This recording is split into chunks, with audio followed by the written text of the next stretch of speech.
Greetings and salutations, this is Huge Ass, the biggest YouTuber ever! I find myself with a Saturday afternoon free, unexpectedly. Let's have a look at what's on the internet.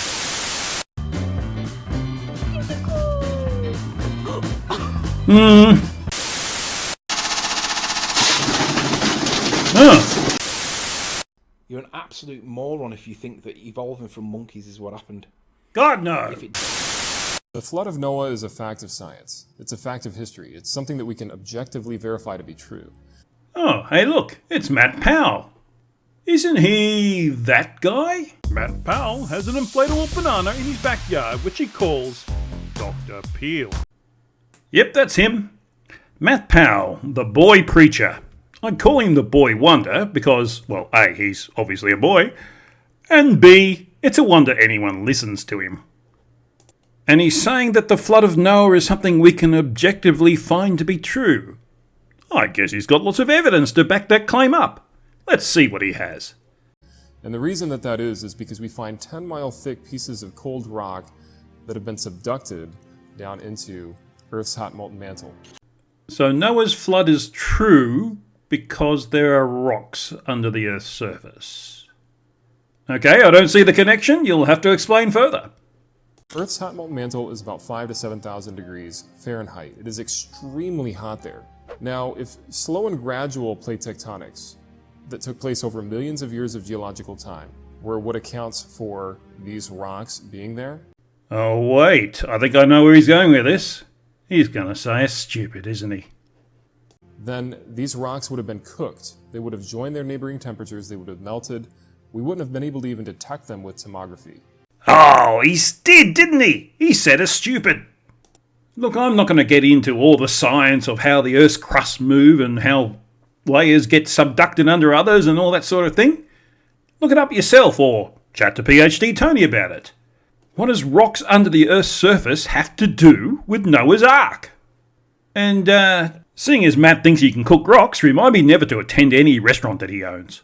But yet, we've been able to do seismic data scans and find 10-mile thick pieces of oceanic crust that have been subducted that are the same temperature as the surface crust that have not heated up yet.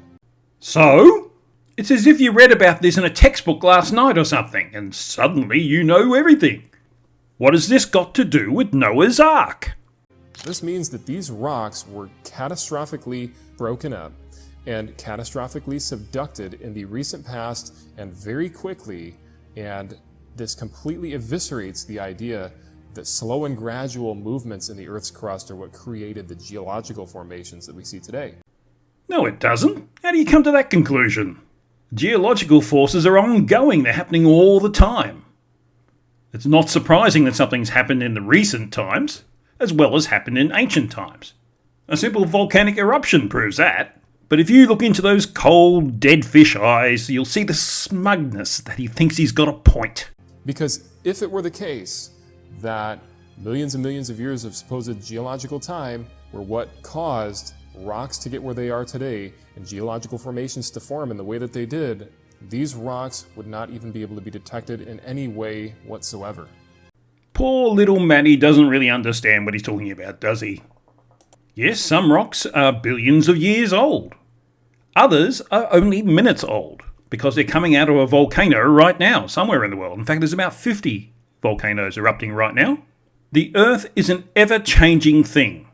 You've just asserted something without evidence because it suits what you want to tell people. I really think you should remember the 9th commandment, Matty boy. Do you make these baseless statements because you'll want to break the 10th commandment? That is, you covet people with all the evidence and facts based on reality, and who, as a result, can make good arguments. Now, we know that this took place in the recent past because they have not heated up yet. They have not melted, which means that they have not been there that long. Oh, look at the smugness drip out of him. Yes, you're right, Matt. It does mean they haven't been there that long. So what? As I said before, the Earth is constantly changing.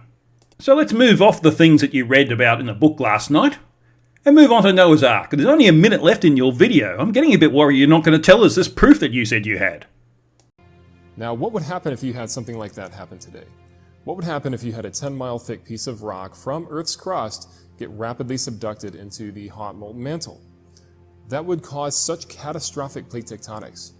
We would probably experience another worldwide flood. He actually said that with a straight face. Matt, this is happening today. Krakatoa is a perfect example of it.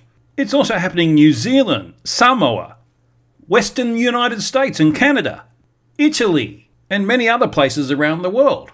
And we get volcanoes and earthquakes in all those regions. But you know what we don't get?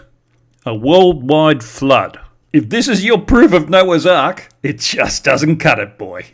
So, whenever somebody says that the flood of Noah did not happen or that it's a primitive and superstitious idea, they have no idea what they're talking about.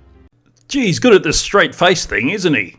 So, plate tectonics happens around the world, therefore Noah's flood is real. That's your argument. You sure it's the people who say Noah's flood is a myth don't know what they're talking about? Because you clearly don't understand what plate tectonics are, especially if you think they'll cause a worldwide flood. I mean, it's a bit of a jump from plate tectonics exists to it really was true that Noah had a big boat with a lot of animals and a lot of poop. And they didn't eat each other or anything. We know that the flood of Noah is a fact because of geology, because of the scientific facts that we have observed and that we can objectively verify to be true. Oh, so that was your argument. Man, I've got to stop having faith in these guys. I was hanging around expecting some better argument to come along just to top that one. But all he did is put his smug face on and say, "Believe me, I'm telling you this." And did anyone notice that he was in that church all by himself with all his friends? With arguments like this, it's little wonder. At least he hasn't taken to wearing Hawaiian shirts or something. Get it off! Well, that was Matt Powell, my first foray into young Earth creationism. I can't believe his only argument was, plate tectonics exists, therefore Noah's flood was real. Oh, hang on a minute. Could it be that he doesn't know what plate tectonics are? The concept of subduction is a new one to him, and he doesn't understand that it's going on in the world right now. For CORGIS' sake, Matt, you say that other people don't know what they're talking about. So that's my first foray into young Earth creationism. I thought I'd be a bit nicer this time.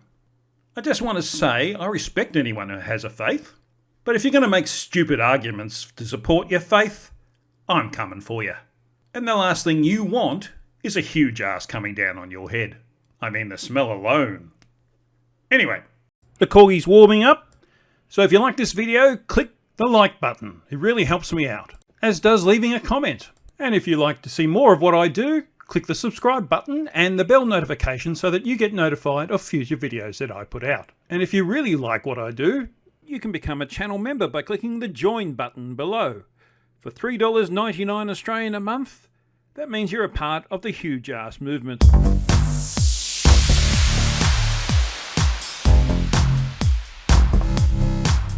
So there's nothing left to do but cue the corgi.